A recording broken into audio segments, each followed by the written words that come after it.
continuación, seguimos con las novedades en síndromes mielodisplásicos, a cargo del doctor Marcelo Jastenberg, que es hematólogo del Sanatorio del Sagrado Corazón. El doctor es jefe de servicio del Servicio de Hematología del Sanatorio Sagrado Corazón, miembro de la subcomisión de mielodisplasias y presidente del Grupo Latinoamericano de Mielodisplasias.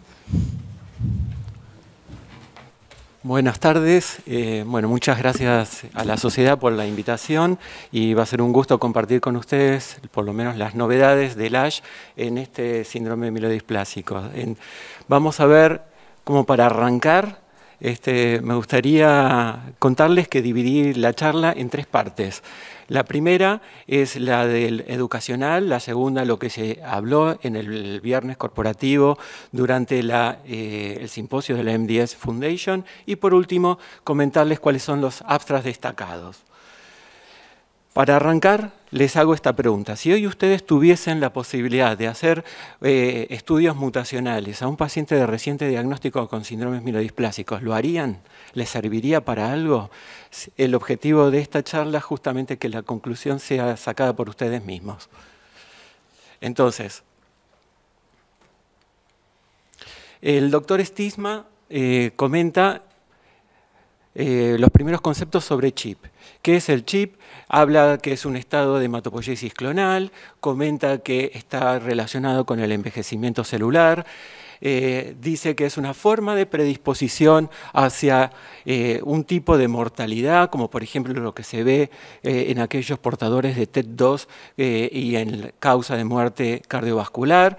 Y también comenta que hay distintos tipos de mutaciones drivers, que son mutaciones que derivan en el desarrollo de leucemia, y las más frecuentes son las que aquí ustedes están observando. También están las mutaciones estocásticas, y lo más importante de todo esto es que el 0,5 al 1% de todos los pacientes portadores de CHIP pueden desarrollar dentro del año un síndrome mielodisplásico o una leucemia. Por eso aclaro, no son pacientes, sino son portadores de CHIP, personas comunes.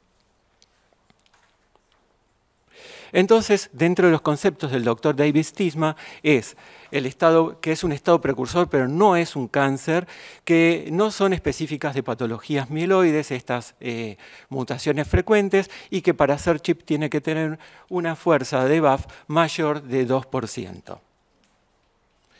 Por otro lado, también predetermina si el tipo de muerte hacia, por ejemplo, una causa de muerte cardiovascular. Como se ve, aterogénesis acelerada por infiltración de monocitos y macrófagos clonales, no solo en el miocardio, sino también a nivel de la placa ateromatosa. Y esa es la explicación de las causas frecuentes de muerte cardiovascular. Por otro lado, el doctor Naya, en el mismo educacional, hace hincapié en que en el periodo post-falla lipometilante es muy importante contar con otros sistemas de riesgo y no con los preexistentes. Y él establece 6 variables clínicas muy importantes para poder establecer si esos pacientes son óptimos para un ensayo clínico o no. El gran problema es el PCS revisado a nivel intermedio, porque realmente si nosotros queremos ofrecerle a un paciente una droga para alto riesgo o para bajo, tenemos que utilizar un cutoff y el que propone es el 3.5 puntos.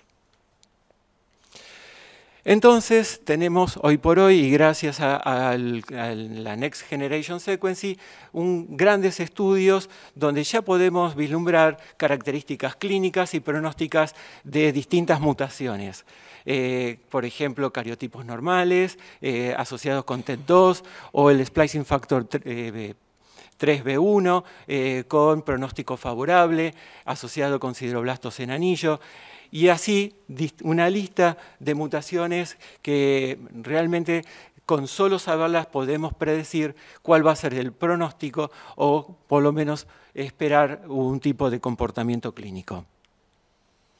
La doctora Ami Decern comenta que existen distintas vías de señalización, futuros y actuales en terapias que están actualmente en estudio, y de una sola mirada ustedes pueden ver los distintos drogas que están actualmente, como inhibidores de splicing, inhibidores del Transforming Growth Factor Beta, como el luspatercept, que va a ser seguramente el próximo en tenerlo como aprobado para los bajos riesgos. Y este es el grupo de nuevas drogas. Amidezone también muestra que dentro de la terapia mutacional tenemos la vitamina C, tanto en la vía oral como la vía endovenosa, asociada al TET2, a la mutación TET2, podría ser activa cuando se combina con azacitidina. Aparentemente aumentaría la sensibilidad del hipometilante.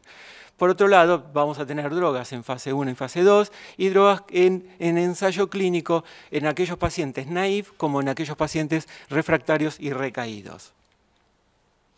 Durante el simposio de la MDS International Foundation, la doctora Bernard habla del impacto mutacional. Si bien ustedes ven una gran cantidad de mutaciones, la única que uno podría decir que es específica para los síndromes mielodisplásicos es el splicing factor 3B1. La importancia de trabajar de manera cooperativa, de tener biobancos, de tener extracciones y recolecciones de muestras de manera homogénea, lo expresó la doctora Elsa Bernard, donde recluta casi 6.000 pacientes y obtiene resultados muy robustos de las características que le infligen cada una de las mutaciones. Si yo les pregunto a ustedes, ¿cuál de estas mutaciones le quita el valor favorable que normalmente tiene el splicing factor 3B1? La respuesta es la RUNX1, y esto es gracias a los trabajos cooperativos. Como ustedes ven aquí, la curva de sobrevida en el splicing factor 3B1 es muy superior cuando está mutada que cuando no está mutada. Y cuando está combinada con otras conmutaciones, como el TET2, DNA metiltransferasa, son neutras y no les infiere, no les cambia el valor pronóstico. En cambio, cuando hay otras conmutaciones, como por ejemplo la TP53, ASXL1 o RUNX1, sí baja completamente el pronóstico y los vuelve desfavorable. Me encantó la pregunta del doctor. Para ustedes, ¿los síndromes mielodisplásicos de alto riesgo es una misma entidad que una leucemia mieloide aguda? ¿Y debe ser tratada de la misma manera? La respuesta es hasta el 29% de blastos pareciera tener la misma biología. Se puede tratar de la misma manera, pero cambia muchísimo cuando ya no deja de ser una leucemia mieloide aguda oligoblástica. Y un dato interesante que se dio es justamente si las leucemias, ¿cuál es la definición de leucemias mieloides agudas secundarias? Leucemias mieloides agudas secundarias son aquellas las que provienen de otro estado oncológico, que puede ser un síndrome de superposición, mieloproliferativo, aplasia medular, etc. Un síndrome mielodisplásico. O aquellas que pueden ser diagnosticadas con cambios displásicos en más del 50% de los preparados y tener alteraciones citogenéticas bien específicas de los síndromes mielodisplásicos. Entonces, como ustedes ven en la curva de sobrevida, vamos a ver que hasta 30% son similares. Y la forma de tratar en aquellos pacientes que tienen hasta 30% es con azacitidina, mientras con la quimioterapia estándar perfectamente podría ser en aquellos con más de 30%, ya que tienen una sobrevida totalmente diferente. El doctor Matthews se pregunta si cuál de estos 4 mutaciones relacionadas con el spliceosome está relacionada con los sideroblastos en anillo. La respuesta es el splicing factor 3B1. Y como ustedes ven, de acuerdo a las mutaciones del spliceosome, ustedes van a ver que se caracterizan algunas con sideroblastos en anillo, otras con leucemias mielomonos crónicas o las leucemias de novo. Entonces, ¿qué es un SICUS? O sea, ¿qué es la citopenia clonal de significado incierto? Que se espera que a los 10 años puedan el 95% de los pacientes evolucionar hacia un síndrome mielodisplásico o hacia una leucemia. En cambio, un ICUS no tiene la mutación, no es portador de la mutación y se espera que el 9% pueda transformarse en un síndrome mielodisplásico. Estas son las mutaciones más frecuentes de observar.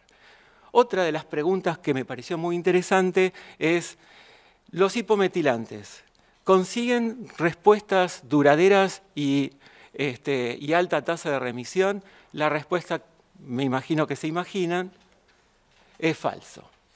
Entonces, estos son los abstracts que recomiendo, donde un poco ya fue hablado por el doctor Deep, donde se combinan hipometilantes con un efecto sumatorio y sinérgico y es beneficioso para los pacientes. Combinarlo con LENA, con nivolumab, con ipilimumab, con ribosartib, selinexor o APR 246, que enseguida les muestro algunos trabajos. ¿Cómo maximizar el hipometilante? La guadecitabina está combinada con un inhibidor de la D-aminasa que evita su metabolismo. Por lo tanto, la hace más biodisponible, lo mismo que la ASA-STX, que es un derivado de D-citabina y que está combinada también con esta enzima. La azacitidina oral está en ensayos tanto para bajo riesgo como altos, con resultados muy satisfactorios, que ahora los voy a comentar, y la combinación de inhibidores de la vía de anedilación, como el pevonedistat o el venetoclax, son sinérgicos con los hipometilantes. Entonces, la guadecitabina tiene una tasa global de respuestas del 50%, es subcutánea, ese es el problema, mientras que la STX también es derivada de la decitabina bioral y tiene tasas de respuesta de un 50% también. Son estudios preliminares donde todavía no podemos rescatar definición.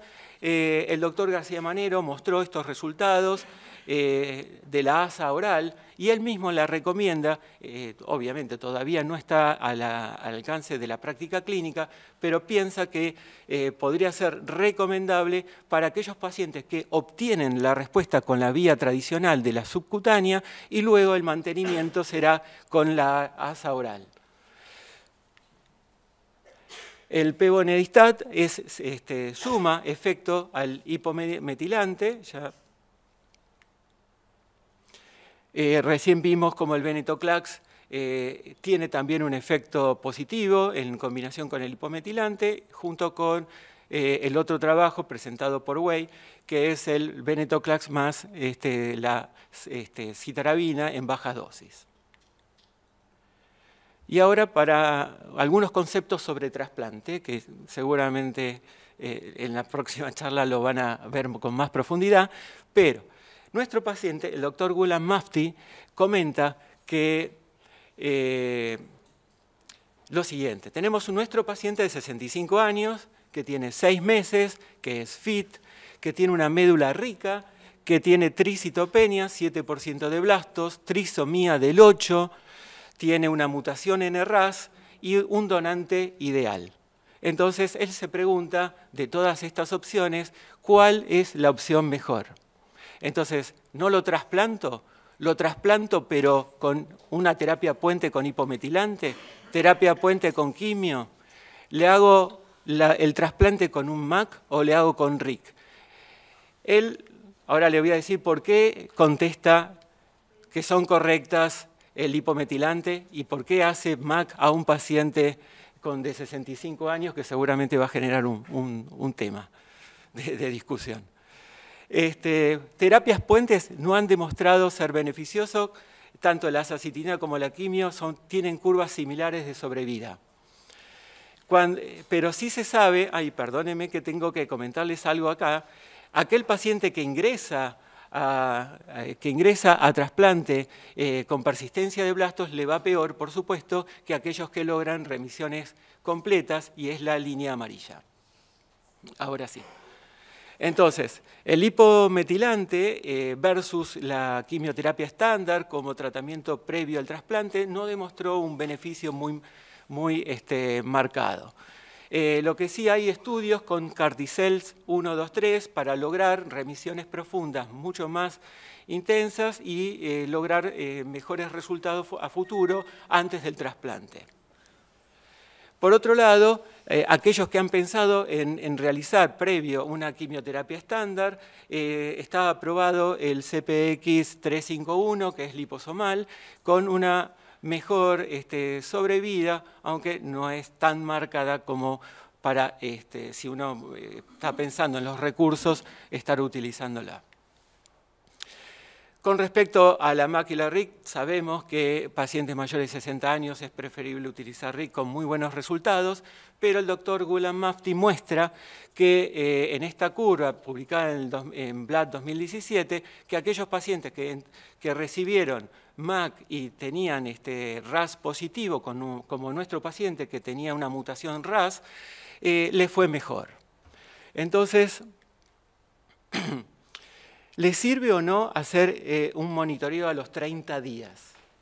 Este paciente que tiene la mutación NRAS, nuestro caso, si tuviese al día 30 post-trasplante un BAF mayor a 0,5, podríamos decir, de acuerdo a este trabajo publicado en el New England Journal, que este paciente tiene altas chances de recaer a corto plazo. ¿Sirve hacer un mantenimiento con azacitidina a partir del día 100, como fue publicado? Las tasas de recaída son similares con y sin azacitidina, lo cual es medio decepcionante, pero las sobrevidas globales han sido mejores. Algunos abstracts que son destacados, el selinexor, que es un inhibidor de una proteína reguladora del pasaje del nucleoplasma al citoplasma y de esa manera acumula P53 y wild type y de esa manera es proapoptótica. Ivosidenib, recién lo comentaron, si bien es muy efectivo, tengamos en cuenta que mutaciones del IDH tipo 1 es menos del 10% de todos los pacientes con síndromes mielodisplásicos. Por lo tanto, se reclutaron 258 pacientes, apenas 12 tenían la mutación, pero la tasa de respuesta fue de 91%, o sea que realmente medicina personalizada y seleccionando los pacientes nos puede llegar a ser muy útil. Por otro lado, el estudio EMERGE, que es inhibidores de la telomerasa, esto está orientado hacia pacientes de bajo riesgo, que han fallado a los agentes estimulantes de la eritropoyetina, tienen esta tasa de independencia transfusional de 37% y mejoría hematológica del 59%. En un plenario, el doctor Pierre Fenot muestra los resultados de la eficacia y seguridad de luspatercept. Y como objetivo primario tenían lograr la independencia transfusional dentro de las primeras 8 semanas y lo alcanzó el 38% de los pacientes.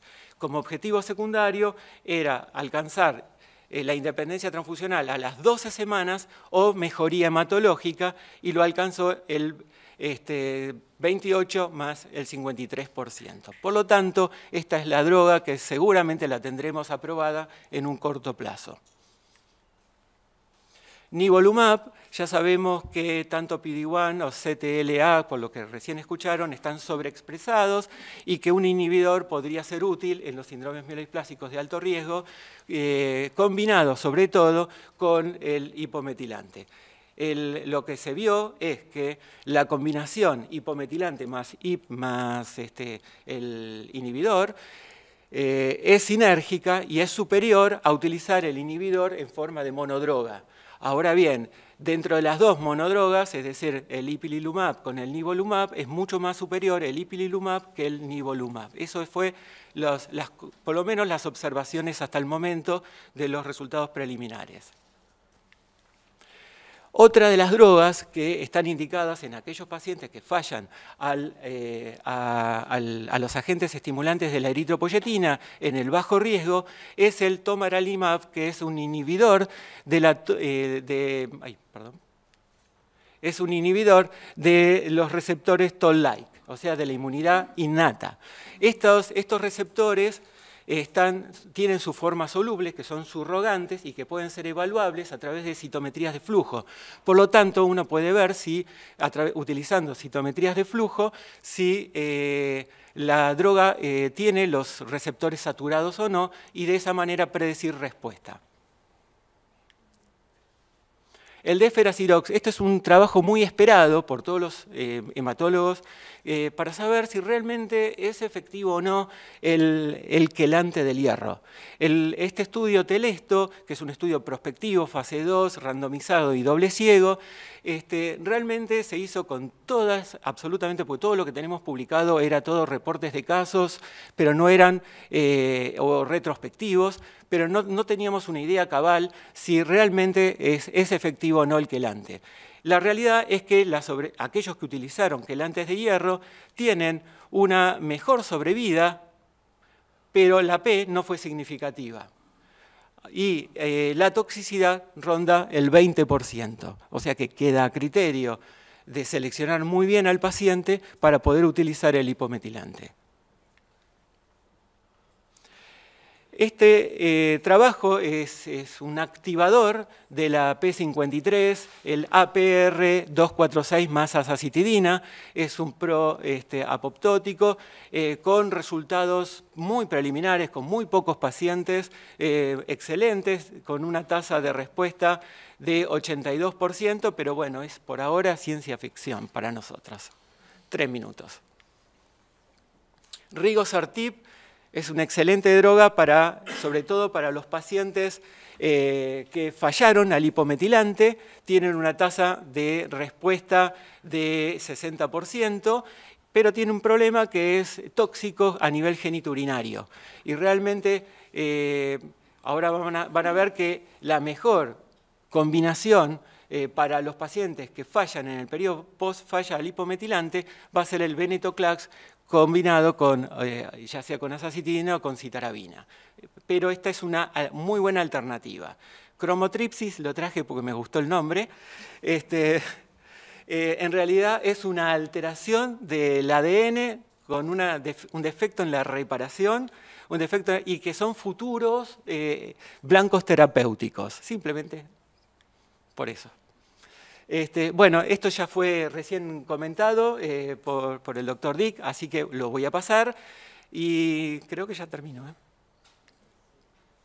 Simplemente les cuento que las conclusiones en aquellos pacientes con hipometilantes que recibieron y fallaron y son refractarios o resistentes al hipometilante, encuentran una muy buena indicación en esta combinación de venetoclax y ARA-C. Pronto seguramente a ser aprobadas. Bueno, si hoy por hoy ustedes cuentan con la posibilidad de hacer estudios mutacionales y se lo pedirían, creo que queda en cada uno de ustedes. Pero bueno, esto es el ensayo, un resumen de todos los temas tratados aquí y cualquier cosita contesto a las preguntas que quieran.